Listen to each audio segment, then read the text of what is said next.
space, good morning, and to all of you out there live streaming. It's a new dawn, it's a new day, it's March 1st, and it's gonna be 50. Yes! Yes, we can move into this warmth, knowing spring is on its way. And with that, what is it that you need to release? Do a little spring cleaning this month, yes? A little spring cleaning, and then just always knowing that you're making room for something new, something else, something unexpected that you can't even imagine will come into your life. So we're going to start out this month with our opener. This is one of my favorite songs, and I would love to sing this and dedicate this to Reverend Robert Jones. Where I am, God is. Where I stand, God is standing strong. And where I breathe, God is breathing life in and out and through me, as me. Where I sing, oh, God is.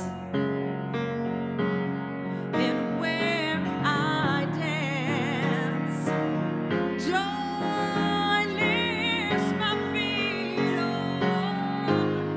and where I live,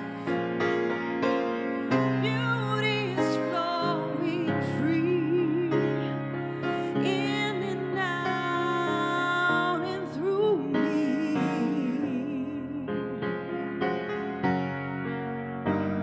as me. Where I doubt, said God is the faith in me, and where I cry, God is the comfort there, and where I seek, God is the answer, here and now, forever and ever and ever.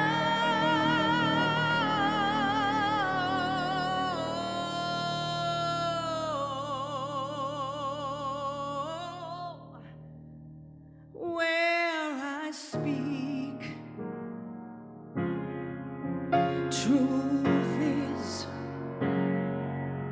and where I work, love is my career, and where I play, God is playing boldly, in and out and through.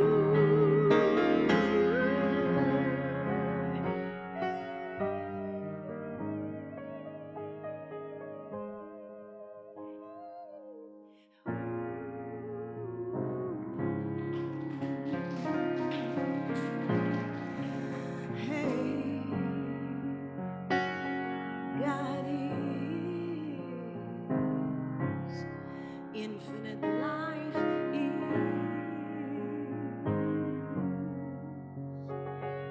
joy is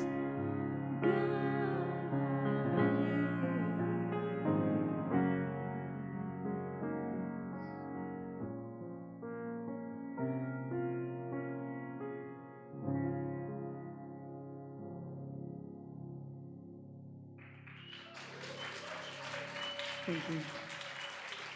That's for you, Cityside. That's for you, Reverend Bob Jones. I love you. All right, it's time to stand, my friends.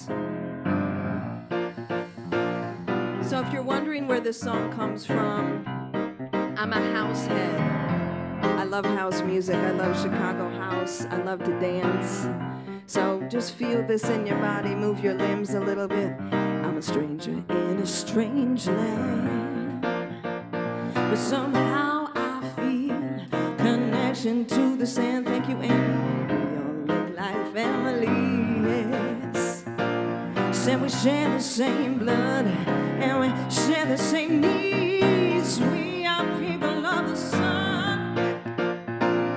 We come from different places, but yet we still are one. We dance to the same beat. If we learn to love each other, our lives will be free. The world is a family. That's right. Brothers, sisters, you and me. Come on, let's give each other what we need.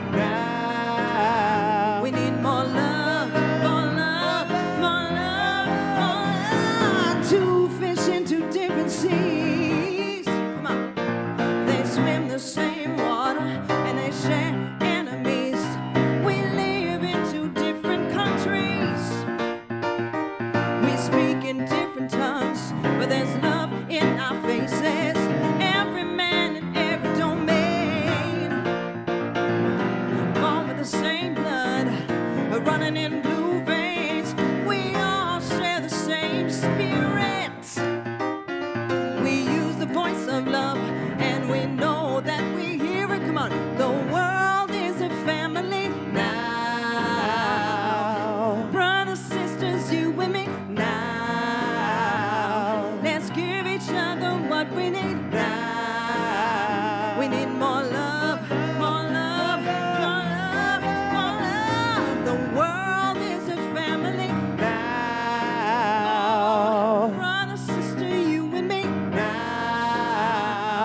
Let's give each other what we need now. We need more love, more love, more love, more love.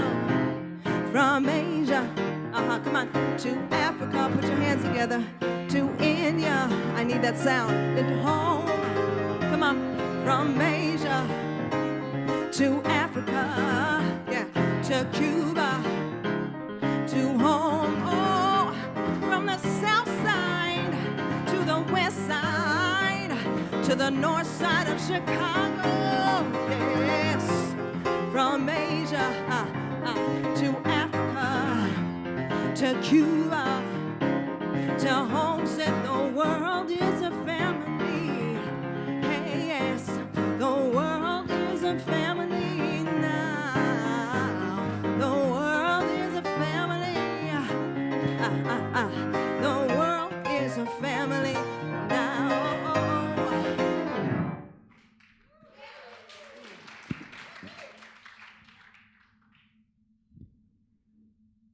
Good morning, Cityside. Welcome, live streamers. I'm Reverend Amy Daniels. I'm the spiritual director here at Cityside. And if you're here for the first time, we especially want to welcome you. At Cityside, we're about practical spirituality that you can use to create the life you want. We embrace new thought and wisdom's paths, and we are part of Centers for Spiritual Living. But what we're really about is providing a supportive space, a supportive spiritual community. And actually, I want to make a comment about something Tiffany just shared, because I think it's relevant to that. You know, Reverend Daryl's father has been sick, Reverend Robert, and his health has taken a turn for the worse. And so Daryl's at home with him, and some of you have been following this on Facebook. So we just want to really send our love and prayers to Reverend Daryl and Reverend Robert. He's an amazing man. He spoke with Daryl maybe 3 months ago. And just really a man of faith, and part of our bigger community. So I just want to say that, presence that, because I'm thinking about it. Jonathan is in vigil in the back of the room. He is creating a safe space for us to have a transformative experience. So if you look back there and his eyes are closed, don't say, what's that guy doing? He's weird. We're all weird here. So I'd like everyone to join me in speaking our vision and mission out loud. It's actually in the handout that you got on the way in. We envision an empowered community that is living in a world of unconditional love and action, Our mission is to create safe spaces to explore and deepen our faith, grow in spiritual relationship, and connect with our authentic nature. So we are a social media friendly church. We invite everyone to get on Facebook, check in, share the link so your friends can watch it during the week. Help us get the word out. We appreciate that. So our theme for the March is Inner Wholeness, the Healing Power in You. And for those of you who have been around New Thought for a little while or a long time, I don't know if you know that's really where it all started, was healing, physical healing. And so I'm excited that this is our theme because I feel like as a study, we've moved a long way away from that. It's got really heavily into manifesting. And Reverend Judy is the perfect person to kick us off today because she herself has used spiritual principles for her own physical healing. And I got a little preview on her talk, so I know we're going to be getting real with her today.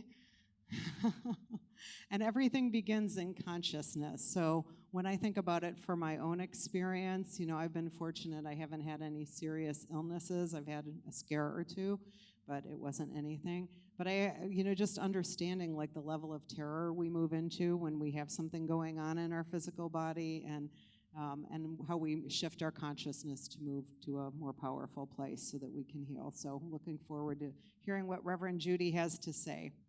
So our icebreaker today, who's in a good mood because of the weather? I am. I'm in a good mood. You wake up, you're like, yeah. So our icebreaker today, you need to meet someone that you don't already know, and you need to share with them what do you plan to do on this beautiful day.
All right, let's get back in our seats.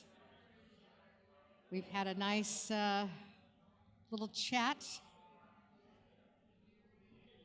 and we're going into our spiritual time together, our prayer, our meditation. Good morning. I'm Lucy Witt. Great to be here. Glad to see all of you. And now it's time for our reading and meditation and opening prayer. And I will be doing that this morning. The reading today is by Parker Palmer, and it's from his book, Let Your Life Speak. Now, Parker Palmer is a Chicago guy. He was born here and raised in Wilmette and Kenilworth. So he's a local guy, and I love our locals because they're fabulous. He's published dozens of poems, books. He's got umpteen awards for all of his essays. He also is featured, if any of you've listened to the On Being podcast, sometimes you can catch him on that one.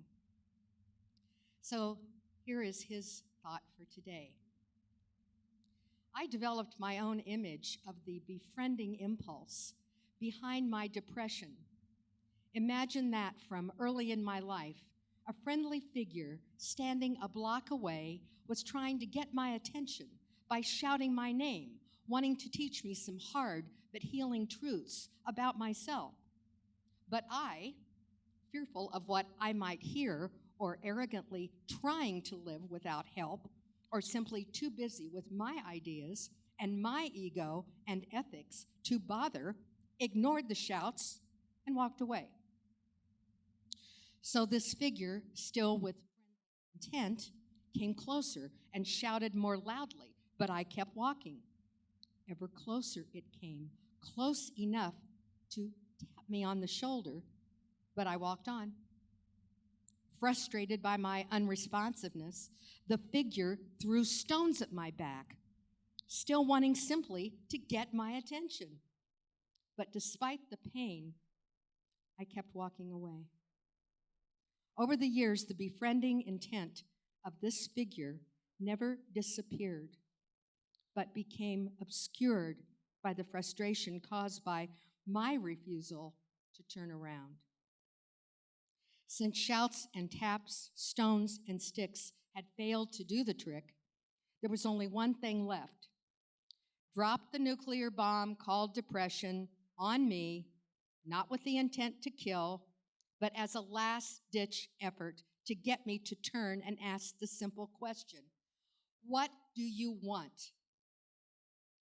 When I was finally able to make that turn and start to absorb and act on the self-knowledge that then became available to me, I began to heal.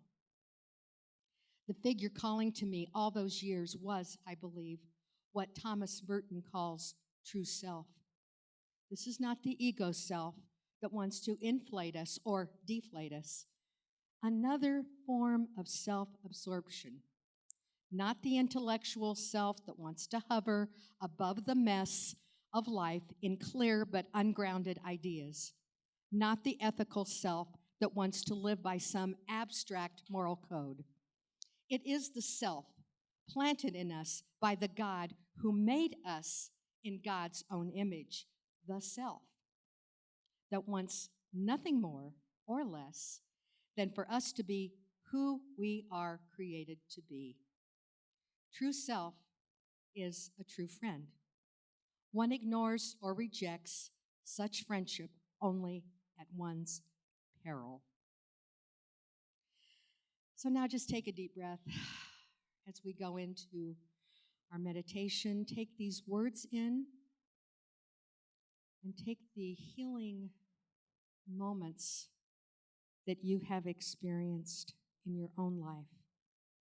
Take those now into our meditation.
And now just bringing our breath back into the room, breathing through our body. Slowly coming back, letting go of these thoughts, ideas, and visiting them later as we open now to our heart space and connect with that one true principle called God, called Spirit. And we recognize and realize that we are at one with the Spirit always. We are connected in a powerful way that propels us through every situation in life, no matter what it is, in a healing way. And so we connect with that healing presence right now, knowing that everything can be healed, from upset to miscommunication to whatever situation or incident happened. We just know that this healing presence takes over. Even if we get a diagnosis, this healing presence takes over. And we know that as we work through this with our prayer, with our meditation, with our love and joy, this brings us together in oneness. And so we have any negative thought that we have today, we just let that gently fall away. Just fall away as we concentrate now on the healing light, the healing love, the healing presence that is cultivated in this particular meeting right now. We believe in the power of healing. We believe that doctors, nurses, and all people connected with our healing are empowered by that one Spirit, that one life, that one mind, and that we give great thanks for that. We know that this is present as each person comes in today to our service and takes a seat and receives Reverend Judy's wonderful message that she has for all of us as she shares her experience of healing. And we know that our musicians and their music are like a healing balm to us as we listen and move to the words, to the wonderful chords and melodies that are being played for us. And we know that all of our volunteers definitely create healing when they start to set up hospitality and chairs and coffee and tea for us to come in and heal our bodies with hot tea and coffee and yummy goodies. We're so grateful for all of that right now. We bless everybody in this service today, knowing that they are absolutely exemplifying their divine nature in every way. I give great thanks for this service today. I know it's blessed. I know that as we give our gifts of offering, those too go towards healing and love and prosperity and joy. And so I just let these words go now right into the law of mind and action, knowing that they go forward to do their right and perfect work. I let it go, I call it good, and so it is. Ashe, amen, hallelujah.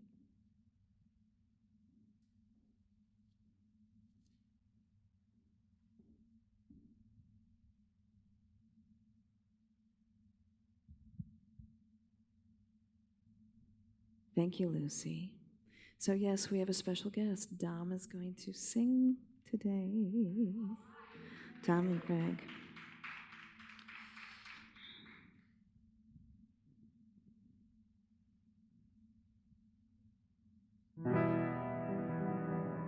Mother, Father, God, there's a healing going on. Mother, Father, God, there's a healing going on. Send Mother, Father, God, there's a healing going on. I said, oh, you rock my soul. Mother, Father, God, there's a healing going on. Mother, Father, God, there's a healing healing going on.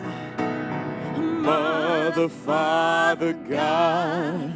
There's a healing going on. I said, oh, you rock my soul. That's right, Dom. We're going to say that again. I said, oh, you rock my soul.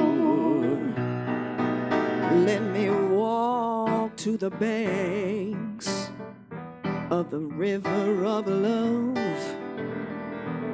where the current runs deep, that ties in the one, where there's no separation and the light is always there, honoring all our difference, and love will set us free. I said, Mother, Father, God. there's a healing going on. Mother, Father, God. There's a healing going on. Mother, Father, God. There's a healing going on. Oh, I said, oh, you rock my soul. I said, oh, you rock my soul. I see the blessings of the past. It's time to requalify. Let's not forget, but love to forgive. God knows we gotta try. Said it's my responsibility to heal the wounds in me.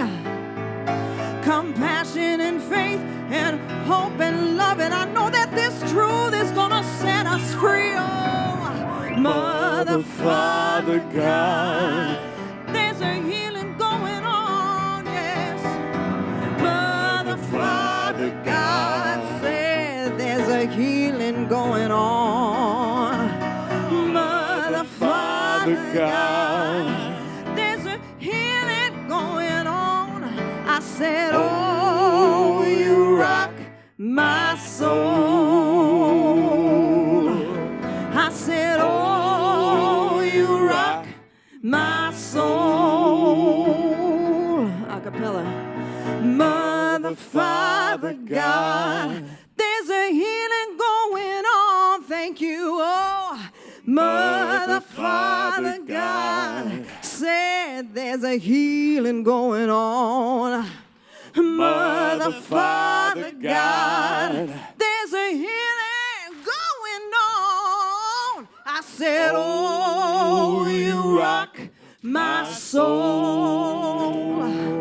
I said, oh, you rock my soul. Let's sing that one more time. And I said, oh, you rock my soul.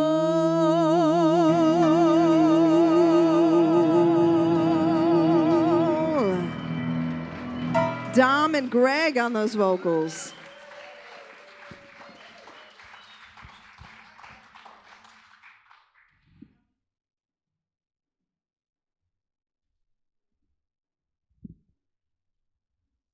So last month was our focus on love, and Maureen Muldoon closed us out on that in a big way last week. And so now we're focusing on healing and wholeness, and I think that you'll find in my talk today there are plenty of invitations for love in healing, and that it actually is, a new frame or a different frame on healing. So, as an interfaith minister, I sometimes find myself being the person in New Thought circles who says, yes, but. Now, I know those are dangerous words, as in, hey, that's a great idea, but. But is a takeaway word, and I generally prefer yes and. So let's just say that. Yes and. Yes, absolutely. So what am I talking about here? I guess I'm referring to the emphasis New Thought places on manifestation and how that plays out for people who have chronic physical and mental health problems. I've given this some thought over the years as a person diagnosed some years ago with fibromyalgia and having been challenged with chronic pain and fatigue, I've given it some thought. So can I just say this out loud? You can have chronic health problems. You can have an anxiety disorder. You can have recurring problems in your life, and you can still be a spiritual person. You can even be a card-carrying member of New Thought. You do not have to turn in your New Thought card. There, you belong. Now, I said that out loud. It's probably more for myself than anyone else. And I get a little nervous talking about manifesting because I have, especially in the area of health, because I have personally found it to be a bit risky. Has anybody been on the receiving end of that question of, well, where were your thoughts when you complained about being sick? Yeah. How many people like that question? Oh, good. I thought we'd have some people raising their hands. Yeah, so that can land on people, it does for me in a bad way, whether intended or not. It sounds a bit judgy or is kind of a blaming the victim kind of mentality. So I think the intersection of health, healing, and manifestation is an important one for us to spend some time talking about, because I think it's an area where we can make ourselves wrong, because we haven't achieved, full healing. We're not healed. And, I also think, unfortunately, we can use the teachings as a way to make ourselves wrong, or others, as in that example of someone grilling you about your thoughts because you caught a cold. So most of us want to be healthy, don't we? In mind, body, and spirit. And is it true that how we think about our health influences it? So if our thoughts are all directed toward our ill health and our physical problems, and that's where our energy goes, I can't do this and I can't do that, then what out pictures make sense, doesn't it? I'm all in on that. That's what brain science and what we're learning about neuroplasticity tells us, that how we think, feel, and act wires our brains in certain ways. It's what New Thought is saying when it expresses this idea, that our hidden beliefs and deep-seated convictions inevitably outpicture and reflect themselves in our experience and environment, both in the physical condition of our bodies and in the larger world of our affairs. So I'm not trying to diss manifesting here or to deny the power of our thoughts in creating our lives for good or for ill. I think it comes back to what you've heard Reverend Amy mention here before, and Maureen as well in her talks, is that Ernest Holmes himself wished that he had emphasized love more in his teachings rather than focusing so much on the law. And isn't that what Jesus was doing when he was getting after the Sadducees and the Pharisees for focusing so much on the letter of the law, but failing to love their fellow man? For the entire law, Jesus said, is fulfilled in this one command: love your neighbor as yourself. So are we loving ourselves when we are judging ourselves and making ourselves wrong for not having manifested full physical and mental health? And I could speak from my personal experience as a therapist. We cut ourselves even less slack in the area of mental health.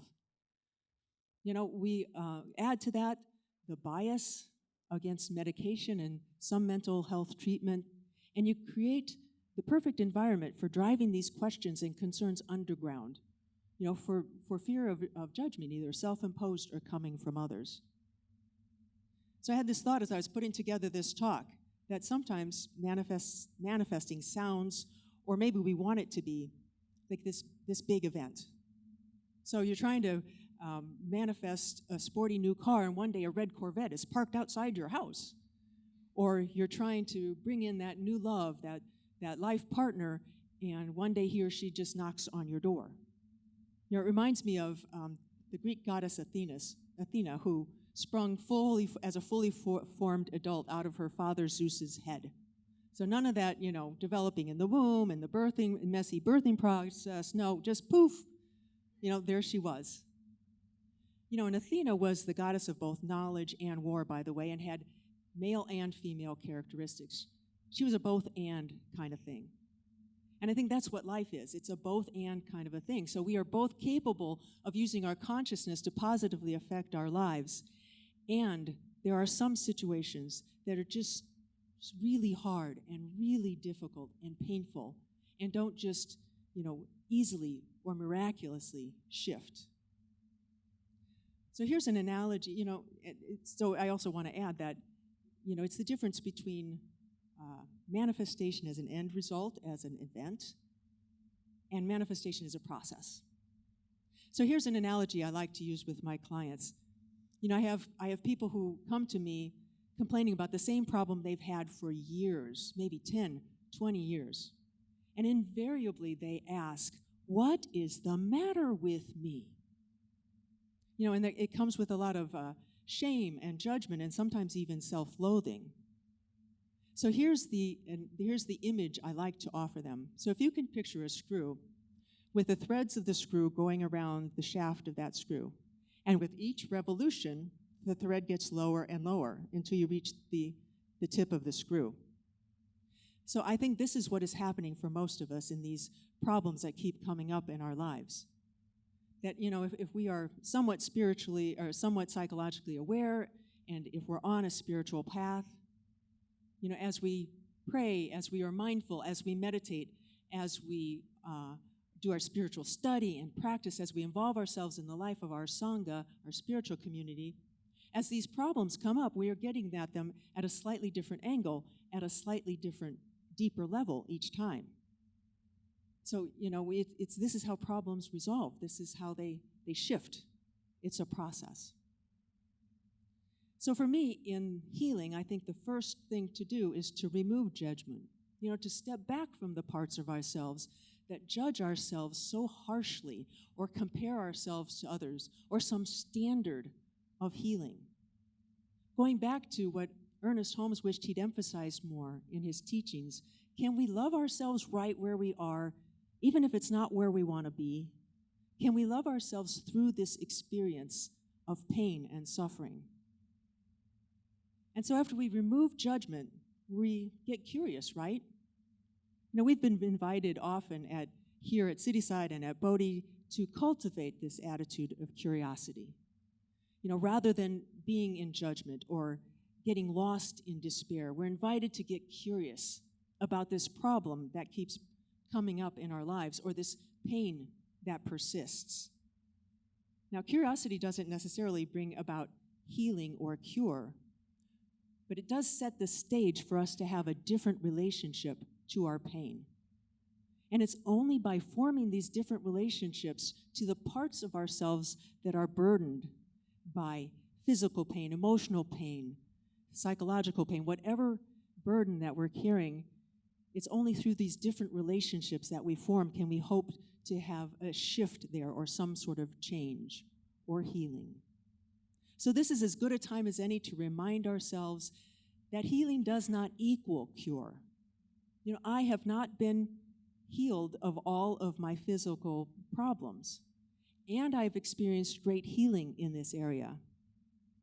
So I have a funny story to tell you. Now, Connie's not here today, but a couple of months ago, I was coming in on a Sunday, and Connie saw me, and she, with great concern in her voice and on her face, she said, "Judy, what's the matter?" And I looked at her and go, "Well, I don't know, Connie, what's the matter?" And she said, "Well, you're limping." And then I laughed. It's like, oh my God, Connie, this is the way I walk. If I wasn't limping, it would be remarkable. You know, so I have this hitch in my giddy-up. And I should pause here for those of you who don't know that I'm from Iowa and couldn't have guessed by that statement, that I sometimes say things like that. You know, it's what they say about people from Iowa. You know, you can take the girl out of Iowa, but you can't take the Iowa out of the girl. So I'm just curious, do we have other Iowans out here today? Oh, no, yeah. Is that, yeah? I thought we'd have more because there are Iowa transplants everywhere in Chicago. And you know who they are because they've lived on your block for 10 years and they haven't taken their plates off because they don't want to incur the fees. You know, people from Wisconsin do this too. All right, so I have this permanent hitch in my giddy-up, right? And I have other physical stuff going on. Shouldn't I be manifesting walking without a limp? Shouldn't I be manifesting a pain-free life? Now here's where this talk gets really interesting for me and a little scary because I'm going to stray a little bit from New Thought orthodoxy. Maybe a little, maybe a lot. So if this part doesn't work for you, then feel free to leave it behind. You know, go ahead and get out your crossword puzzle, text your mom. I'm sure she'd be happy to hear from you. You're not going to offend me. And, about orthodoxy. We like to think that we don't have it in New Thought, but I think that would be a mistake. Orthodoxy is an adherence to a correct or an accepted creed. And it doesn't just happen in mainstream religions. It can happen in New Thought and other, alternative spiritualities as well. So what may not hew so closely to New Thought orthodoxy, what New Thought teaching, at least as I've heard it and understood it over the years, is that there's value in suffering. I actually believe there is value in suffering. Now, this could be semantics. The Buddhists would say pain is inevitable, suffering is optional. And we have the great mystic from the Middle Ages, St. John of the Cross, where we get the term the dark night of the soul, who from that experience formed a much deeper and intense and alive experience with the divine as he understood it. So whether it's pain or it's suffering, whatever we want to call it, when we're so eager to push it away, when we are almost denying the human experience of it, moving through it so fast to flip into spiritual principle, when we only see it as illusion, I think we are doing ourselves a great disservice. And we can seriously go into spiritual bypass at these times, can't we? There is something for us in our pain. Are we patient enough to find out what that is? The Tao Te Ching says, do you have the patience to wait until the mud settles and the water is clear? Can you remain unmoving until the right action arises by itself?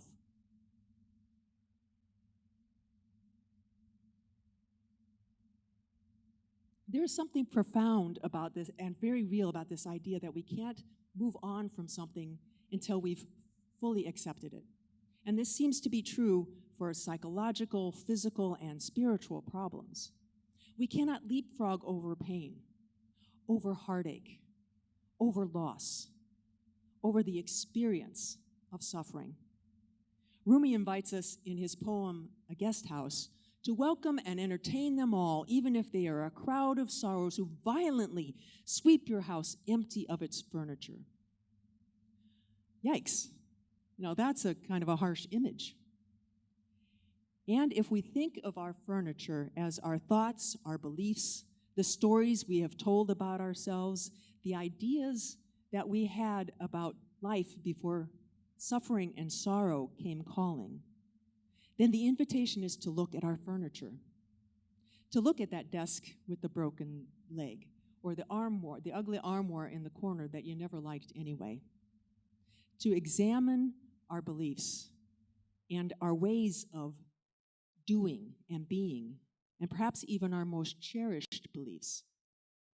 If our belief system, and to see what we need to throw out, what still serves and what doesn't. So if our belief system, can't withstand a little house cleaning, and granted that image in Rumi is more like a whirlwind or a tornado perhaps, but if we can't look at what we believe and, shake it up a bit, then maybe we have to think twice about what it is we believe. And that the name of that poem is A Guest House. So we are invited to, we can invite the sorrows in, have them have some tea, and let them move on. We don't have to make roommates out of them. This is not a boarding house. This is not a rooming house. Let them go on. So after we accept what is happening, we are next invited to allow. What do we allow? Choose a word. Grace, peace, ease, power, healing, and most of all, presence, right? As in the one presence, God, source. Now, Esther Hicks calls this the art of allowing, and she's specifically talking about well-being. So physical well-being, financial well-being, spiritual, all kinds of well-being, and all the ways in which we block that from expressing in our lives. But it can also be simply allowing God to be present in our pain.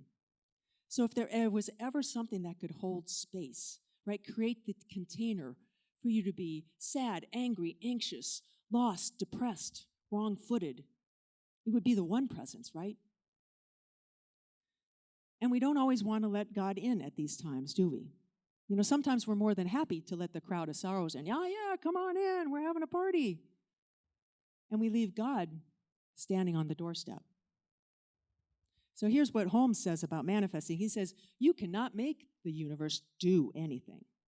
You know, rather, we align with the universe. We align with spiritual principle. We let it work through us to affect change in our lives. But again, you know, we want to do it ourselves often, don't we? And even when we think we're doing it, you know, when we think we're manifesting God through us, what we're really doing is efforting. And you know it's efforting when it looks and feels something like this. I will manifest a boyfriend. I will manifest a new house. I will manifest a new job. And how many of you remember your foundations material for those of you who took those classes? You know, at the beginning of the chapters, there'd be this big box, and there'd be two columns, and one was the thing itself. For instance, the first principle, God is all there is, and then the second column would be the how it works. So I really think there should be a third column, and it should come in between the two. And it, you know, it wouldn't have any writing in it. It would just have the graphic illustration of this. Now I have to put the mic down to show you.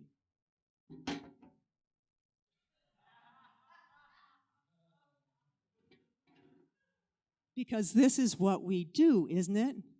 Before we get to all that aligning and allowing and letting God work through us, we have to go through the muck and the mess. So, you know, do we absolutely have to go through the mess? I suppose not.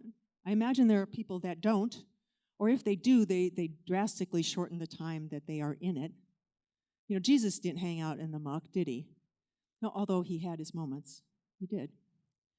You know, but have you met anyone lately who walks on water? You know, the rest of us poor schmucks have to hang out in the mess. We have to get lost, get confused, you know, have our meltdowns, get stubborn. So there, God. Stupid, Ernest Holmes. This may be the time in your life where you're using your Science of Mind book as a doorstop. Yeah, I'm just saying, it's a heavy book. It would work. Not that I've tried it or anything. So, you know, we're going to hang out in the muck. And we can learn to get through it faster, right, by our prayer and our meditation and our spiritual study. But there are times we're going to find ourselves there. So at those times, let's not forget to let God in. Let's not keep her at the doorstep. Invite her in. Let her hold space with you there, not to take it away, not to change it, to fix it, just to be with you in your human experience of your pain. This might also be a good time in your life to be using what Esther Hicks calls an emotional guidance scale. Now, I didn't provide them for you because of copyright and all of that, but you can find it in her book, Ask and It Shall Be Given. But the idea behind that scale is that there are the dense, hard, really painful emotions like depression and fear and grief and powerlessness on the bottom, all the way up to the top to joy. You know, the lighter, most highest vibrations that are closest and most aligned with spirit. So the idea in these times is to see if we can shift ourselves from those lower, harder vibrations and energies and feelings to the next available one. It's not to say that you're going to go from depression to joy, but you might go from depression to anger. Now, anger is no great shakes either. A lot of us don't want to, be stuck in anger, and it's a more empowering emotion than depression and might move you to take some sort of action. So what we do is we're allowing, aren't we? We're just allowing a new feeling to be present. And, we can get ourselves stuck and mired in one emotion if we're not checking in. And that's how we notice. We just be present with ourselves. We notice.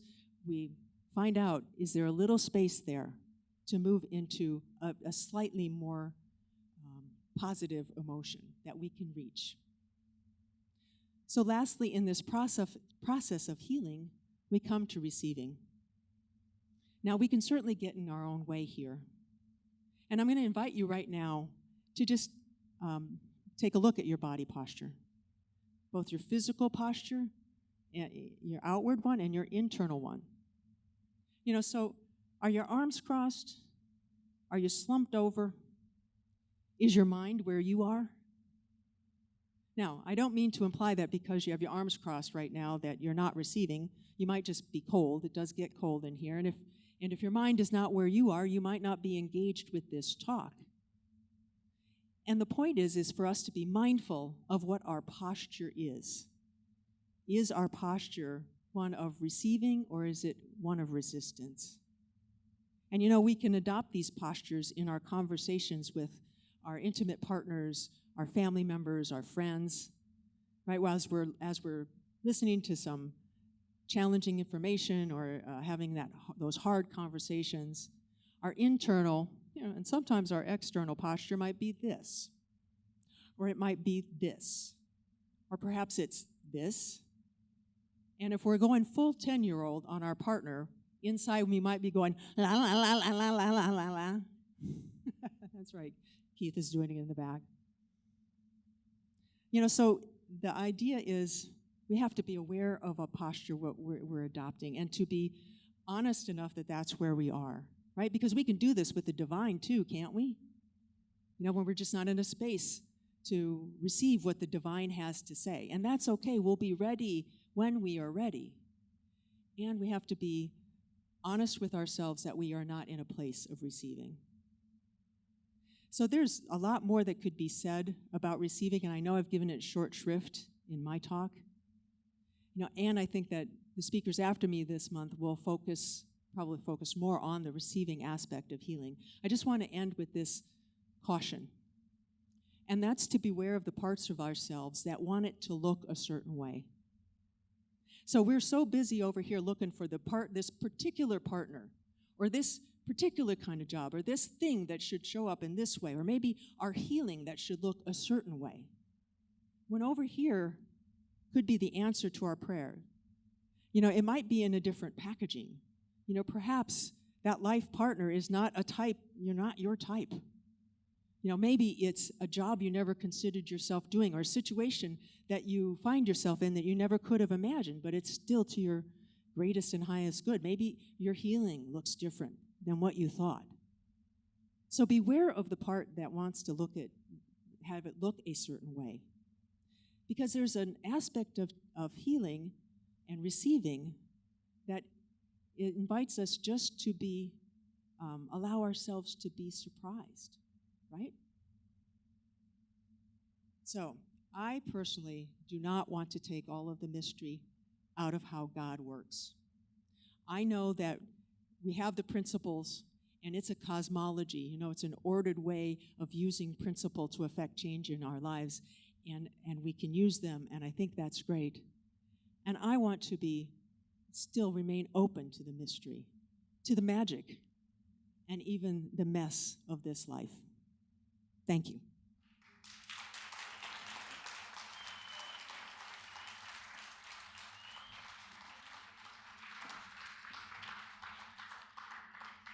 So before we move into prayer, I'm going to just invite us to do a short affirmation. We'll do this call and response. You'll repeat after me. And it's a modification of Julian of Norwich, who was a woman who lived in the Middle Ages, was an acolyte. And so you'll just repeat after me. All is well, and all is well. And all manner of things shall be well. For there is a force of love moving through the universe that holds us fast and never lets us go. We're going to do it 2 more times. All is well, and all is well. And all manner of things are well. For there's a force of love moving through the universe that holds us fast and never lets us go. 1 more time. All is well, and all is well. And all manner of things are well. For there's this force of love moving through the universe that holds us fast and never lets us go.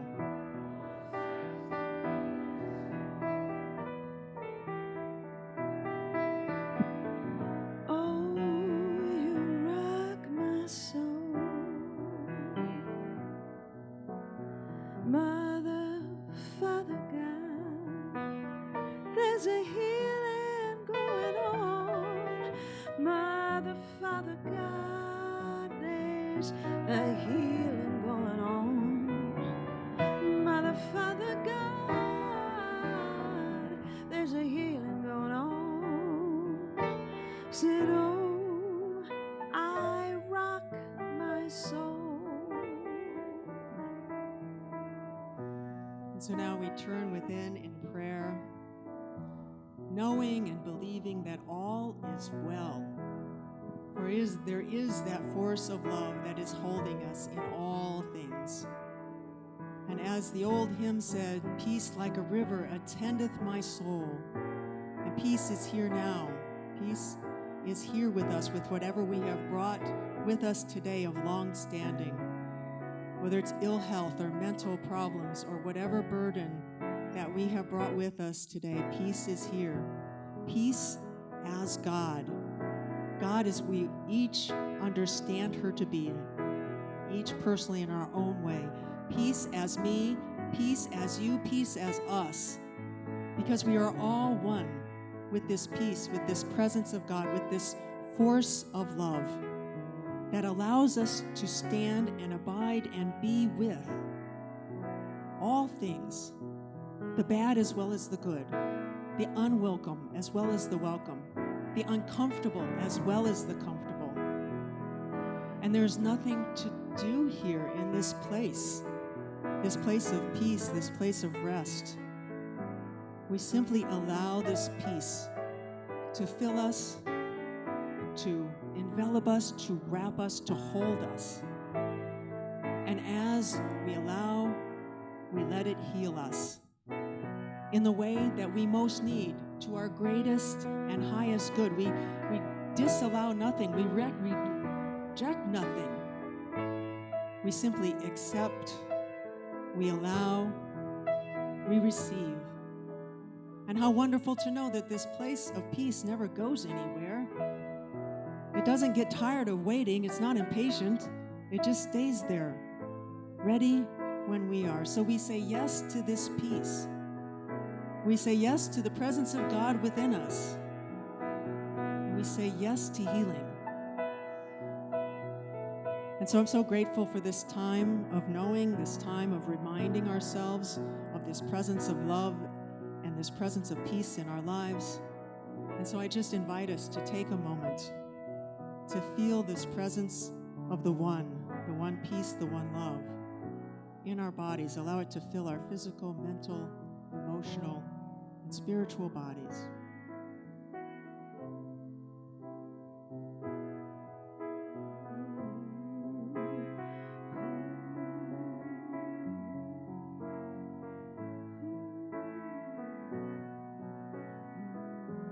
And as we do this now, we simply allow that peace to extend out beyond us to the other people within this room, to the people on live stream, to our entire Cityside community, and indeed to the city of Chicago and the entire world. We just allow the peace of God, the light of God, the love of God to radiate out from us. We accept our role as messengers of peace in this world. I'm so grateful for this prayer. I'm so grateful that it has been answered in the one mind, the one love, the one peace that is God. I release it, I call it all good. And together we say, and so it is.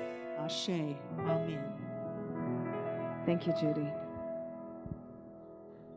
Reverend Judy. Thank you, Reverend Judy. I so appreciate you. You know, she's one of the people who's been a consciousness holder for Cityside since our team took over. So thank you, Judy. That was beautiful. And hey, you guys were awesome on the feature song. Where's Dom in the back? You were amazing. You guys sound fantastic together, so thank you. So Cityside is a community-supported organization, so this is our time of conscious giving, which supports Cityside in creating the space that you're in. I support Cityside financially because I want to have a place to come on Sunday mornings to remind myself of the truth and that call forth the world that we all want to see. And that's why I support Cityside, and I'm grateful to be part of this community. Before we make our gifts, there's more than one way to give. You can give through the text to give, which you text the word give to 312-757-8111. We will also pass the basket, and you can also give on the website at cityside.me. But before we make our gifts, I just want to invite you to close your eyes and hold your gift or your phone or to your heart. Just give thanks inwardly for anything that you are grateful for this week. What are you grateful for? I'm grateful to be here this morning. Grateful I got to go see Bad Boys Forever with my nephew yesterday. But what are you grateful for? What are you grateful for? What good has happened for you this week? And just give thanks for that. Give thanks for the flow of goodness through your life, whether it's friendship, love, financial resources, whatever it is. And I just invite you to make your gift from this place. I invite you to join me in our affirmation, which is on your handout. Divine love through me blesses and multiplies all that I have, all that I give, all that I receive, and all that I am. Will my heart and soul say yes?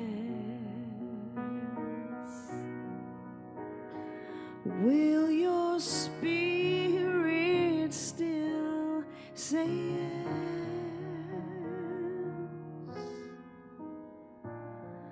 There is more that I require of thee.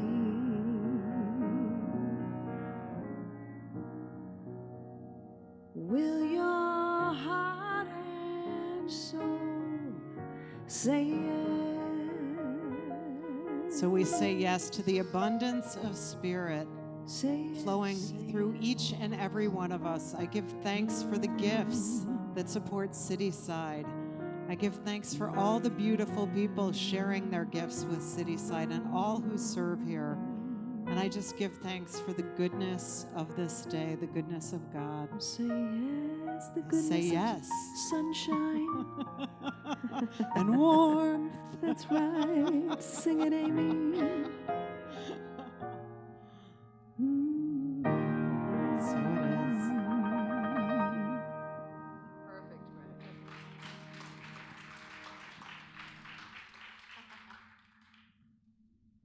Good morning, I'm Eric Todd Rushing, and I serve as Sunday Director here at Cityside. If you are here for the first time, we would like to welcome you and thank you for blessing us with your presence. Stop by the welcome table outside, fill out one of these cards. We would love to stay connected with you. If you have been coming for a while, every Thursday or Friday, an email goes out that lets you know who is speaking, if there's any classes or workshops coming up. If you don't get that email, check your junk mail and fill out one of these, and that will get you on the list. Next week, we continue our March theme, Inner Wholeness, the Healing Power in You, with Reverend Amy. Following the talk next week, there will be a workshop. Russ Laguerre will be hosting Discover Your Noble Purpose, explore your spiritual motivators that can help you get connected and to your daily life more deeply. And then on the 15th, Reverend Darrell and Dr. Carrie Jacobson will be here. And after their talk, they will offer a wellness workshop. On the 22nd, Linda Jackson will be speaking. And afterwards, she will offer a workshop called Transform Limiting Beliefs. All these workshops will begin at 12 o'clock following service. And if you are looking for a spiritual tune-up to kick off spring, we have been invited to participate in a regional New Thought retreat from April 16th through the 19th in Portsmouth, Ohio. It's about a 6-hour drive from here. This is hosted by the Centers for Spiritual Living of Ohio and Kentucky, including the Ahava Spiritual Center, which is the home of Reverend Rainbow. So you can find out more details about all these offerings by going to our website, clicking on the events page. Anytime there's a sign up for something, you can find it on the events page on the website.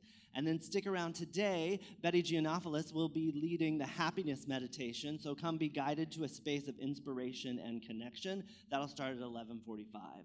And we want to thank our service teams, Jeffrey, Ruby, and Brenda, Jonathan, and Lucy, for helping to create this day today. We would love to add some new people to our welcome team and our setup team. It's a great way to get to know people in the community. If you would be interested in that, come and see me. I can get you connected. And don't leave with anything heavy on your heart. In the back corner, practitioners will be offering live prayer, as well as you can fill out a written request that practitioners will pray over the next 2 weeks. And we want everyone to stick around and have a good time and laugh. We just ask that you transition into the hospitality hallway so we can transition this space into a sacred space for prayer and then for the happiness meditation. Have a great week. Thank you, E.T. Everybody stand up. Your love is lifting me higher than I've ever been lifted before. So keep it up, what? Quench my desire, and I'll be at your side forevermore. You know your love keeps lifting me, keeps on lifting me higher and higher, higher. Your love keeps lifting me, keeps on lifting me higher and higher. Now I was down high. Disappointment was my closest friend, but then you came, oh soon it departed, and you know he never showed his face again. Come on, I know your love keeps lifting me, keeps on lifting me higher and higher, higher.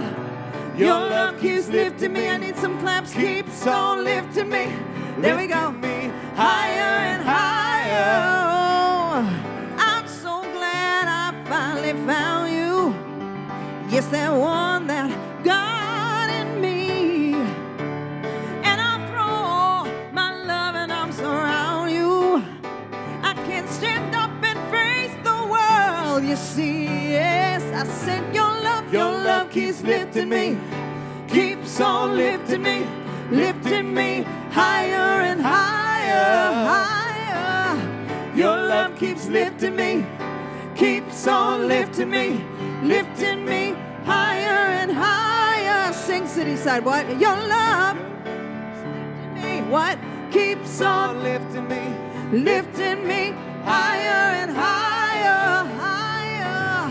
Your love keeps lifting me, keeps on lifting me higher and higher. Your love keeps lifting me, City Side, keeps on lifting me. I need to hear you. Lifting me higher and higher, higher. One more time. Your love keeps lifting me. What? Keeps on lifting me higher and higher.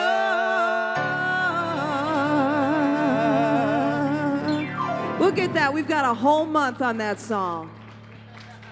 Go home and listen to some Jackie, and we'll come back and we'll sing that again next week. Happy Sunday, everybody.